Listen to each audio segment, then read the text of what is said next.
Back in 1903, deep in Cal Clifton, there used to be an asylum buried deep within the wilderness of Clifton.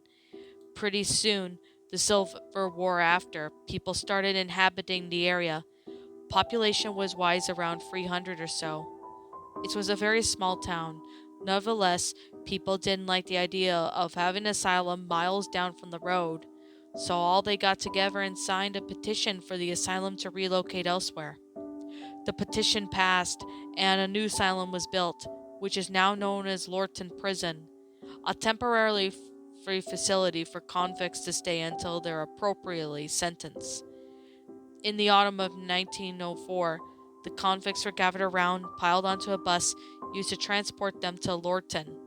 Somewhere during the drive, not too far from where they left, the driver had swerved to avoid something, and the bus started to tip, and soon was rolling into a terrible collision course.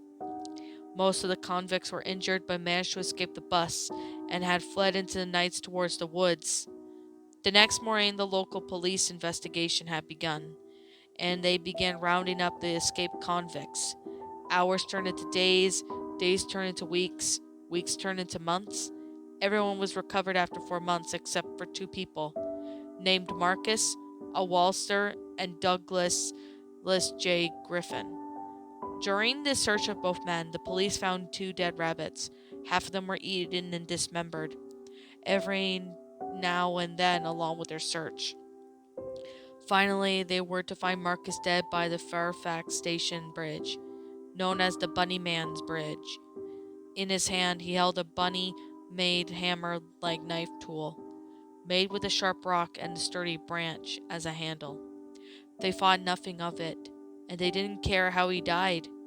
Only that apprehended was that they no longer had to worry about him. They had a name for Marcus, but later on they would realize that they had named the wrong person, the Bunnyman.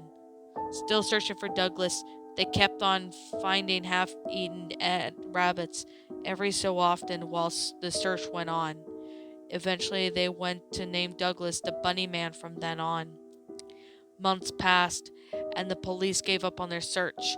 Everybody assumed the Bunnyman was dead by now, if not gone, so they went on with their small-town lives.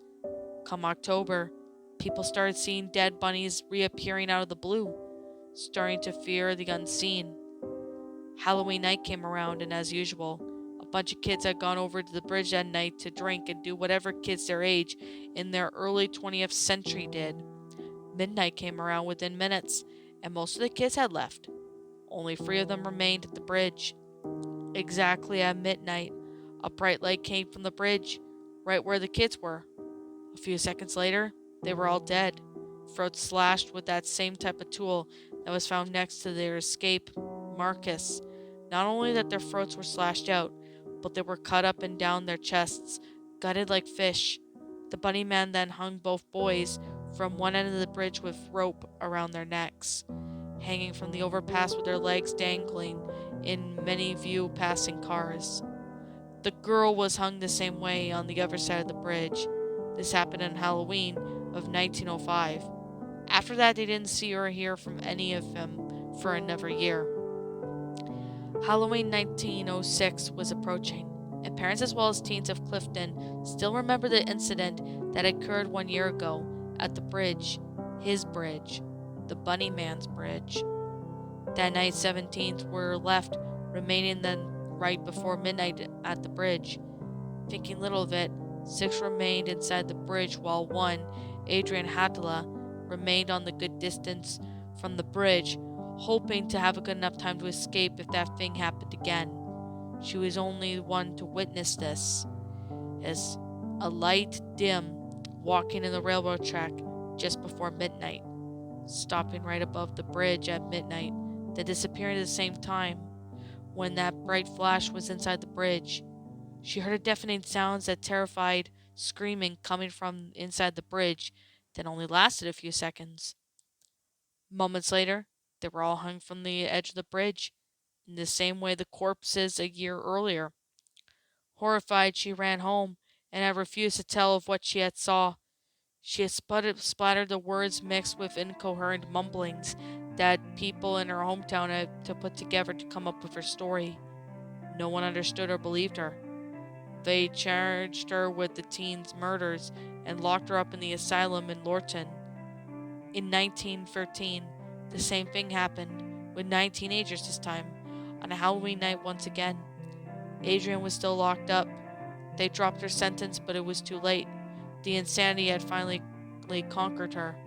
Even if she was released, she was too far gone to have a life, so she spent her remaining years in the asylum until she finally died in 1953 of reported shock.